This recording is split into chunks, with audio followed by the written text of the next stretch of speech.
Berikut ini kami sampaikan cara mengisi database. Ibu Bapak, untuk database itu terdiri dari data-data siswa, ya. Ada data siswa kelas 10, kelas 11, kelas 12. Kemudian satunya lagi adalah kalender pendidikan. Ini yang ada di database. Sekarang bagaimana cara mengisi database untuk siswa? Jadi ini contohnya adalah untuk kelas 10 itu terdiri dari 5 sheet.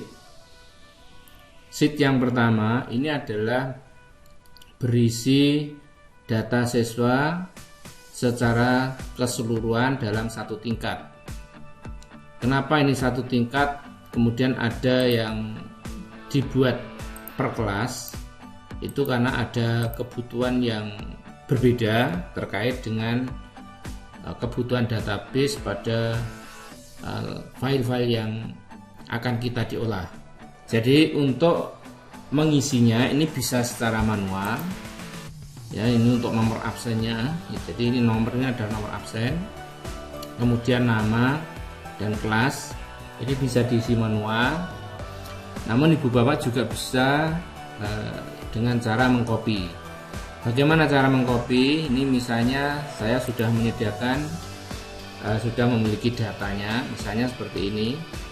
Ini data yang kita miliki, jadi terdiri dari nomor, nama, kelasnya sudah dibuat untuk kelas 10, ya. Caranya, jadi ini kita blok aja dari sini. Ini yang dari data yang berbeda, misalnya ini dari Excel, ya. Kita blok saja seluruhnya untuk kelas 10 secara keseluruhan. Kemudian bisa diklik kanan, kemudian salin atau Ctrl C boleh. Lalu masuk ke kelas 10. Di sini sebaiknya klik di bagian atas ini, pojok kanan di bawah nomor, kemudian edit, tempel nilai saja. Jika Ibu Bapak cara menempelkannya tadi dengan menggunakan tempel nilai saja, maka tagnya akan tetap berwarna biru, ya. Artinya ini sudah aman. Kemudian untuk kelas untuk data per kelas juga dilakukan hal yang sama, ya. Misalnya ini dari kelas 10 TKR, kita blok saja. Jadi tidak usah keseluruhan, tapi ini cukup mulai nomor absen sampai kemudian data kelas paling akhir. Klik kanan, salin, masuk ke file database, kemudian diklik di bawah nomor ini. Ingat ini nomor 2 untuk barisnya. Kemudian di sini edit, tempel nilai saja. Oke. Maka untuk kolom kelas, nomor nama ini akan secara otomatis menggabungkan antara kelas, nomor absen dan nama. Nah, data yang ini nanti akan kita pakai untuk bermacam-macam kebutuhan.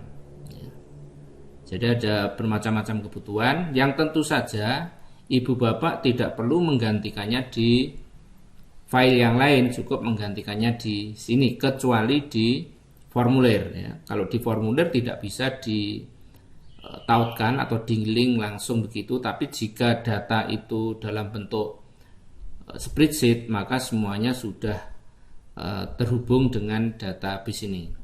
Nah, ini cara untuk mengisinya. Pertanyaannya adalah bagaimana jika satu contoh ini misalnya nomor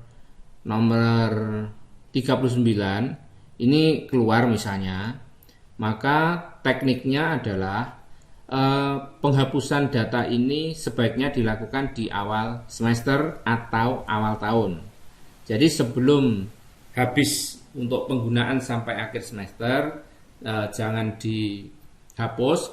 Mengapa? Karena penggabungan antara nomor absen, nama dan kelas ini sudah dipakai untuk form yang tidak bisa taut langsung atau link secara langsung, tidak bisa. Oleh karena itu data-data yang sudah masuk misalnya absensi dan sebagainya, kalau nanti kemudian nomor absennya ini berubah ya, maka tidak akan bisa dibaca untuk data-data yang masuk sebelumnya, sebelum ada perubahan. Nah, ketika ini dilakukan di awal semester, maka tentu saja kebutuhan data itu tadi sudah tidak ada masalah. Jadi kalau misalnya ini ada yang keluar, ya tentu saja di awal semester tadi ini tinggal dihapus ya. Kalau seperti ini batal saja, berarti ada kolom yang dikunci ya, dibatalkan. Nah ini yang dikunci adalah kolom yang bagian ini ya. Jadi yang dihapus menjadi cukup di sini saja. Nah begitu.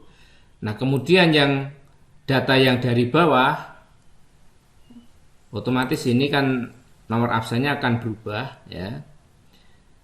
Maka yang di copy mulai dari absen ini, tetapi nomor 40 ini kita ganti dulu 39. Kemudian nomor 39 ini diblok sampai ke bawah. Lebihkan selnya supaya menutup sel yang dihapus tadi ya, jadi yang diblok sampai ke bawah. Kemudian lakukan salin kembali ke sel yang kosong tadi, kemudian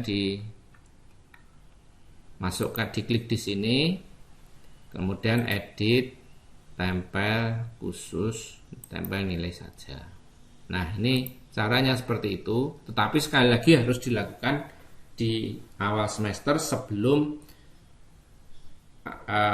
data-data penggunaan data itu dilakukan. Jadi misalnya belum ada penilaian, belum ada absensi dan seterusnya. Nah, langkah berikutnya bagaimana jika di awal tahun dengan proses kenaikan kelas? Maka langkah pertama adalah ibu bapak ini copy data yang dari kelas 11 ke kelas 12 dulu. Tekniknya begini. Jadi ini untuk keseluruhan diblok saja langsung ini ya. Jadi kolom A, B, C ini copy ya, salin langsung masuk ke kelas 12 dan di sini diklik kemudian ditempel nilai saja. Nah, kemudian otomatis yang kelas 11 sudah naik ke kelas 12. Tetapi jangan lupa untuk kelas masing-masing juga harus di copy ya. Ini untuk kelasnya ya, jadi ini kelas 11 TKR misalnya, maka ini diblok dari sini sampai ke sini. Ini mulai ngebloknya, nariknya dari baris paling atas ini ya, yang ada kode BCD ini langsung ditarik begini supaya keseluruhan data sampai bawah itu nanti jika ada kelebihan data itu sudah langsung tertutup dengan data yang ada di kelas sebelumnya ya. Jadi tidak perlu ngeblok data yang ada saja, tetapi keseluruhan kolom dari atas sampai ke bawah dengan cara diblok seperti ini. Tidak perlu sampai ke kolom E ini, jadi cukup yang biru-birunya aja ya. Salin kemudian masuk ke kelas 12, di sini diklik di sini ya, kemudian tempel nilai saja. Nah otomatis yang kelas 11 tadi sudah naik ke kelas 12, tinggal mengganti nama kelasnya. Jika hal ini tidak ada perubahan kelas keurutannya, maka caranya seperti ini. Jika ada perubahan posisi kelas yang tadinya di kelas A berubah ke kelas B, maka otomatis harus direvisi dulu kelasnya, baru kemudian diubah seperti ini. Nah, ini cara untuk mengisi, mengopi, dan bagaimana proses kenaikan kelas untuk database siswa. Kemudian satu hal lagi untuk database kalender pendidikan, ibu bapak nanti cukup mengganti yang ada di kolom ini. Tidak usah mengganti tanggal 1 sampai kolom paling atas ini, kemudian termasuk bulan, maka ganti saja. Bisa di copy paste dari file yang ada atau diisi secara manual dengan catatan untuk libur itu harus diawali dengan huruf L, jadi seperti ini. Dan biasanya untuk kalender pendidikan yang disusun dari provinsi itu sudah dengan kode yang standar seperti ini. Bisa tinggal copy paste saja, cari file Excel yang sudah ada sebelumnya, tinggal copy paste, tempel nilai saja ya. Jangan lupa tempel nilai saja supaya format yang ada di sini tidak rusak. Kemudian jangan lupa untuk menentukan jam efektif. Jadi di sini saya menentukannya jam efektif 6.30 sampai 15.30. Ini berhubungan dengan absen siswa. Jadi kalau siswa itu absen sebelum jam 6.30 itu berarti absen di luar waktu.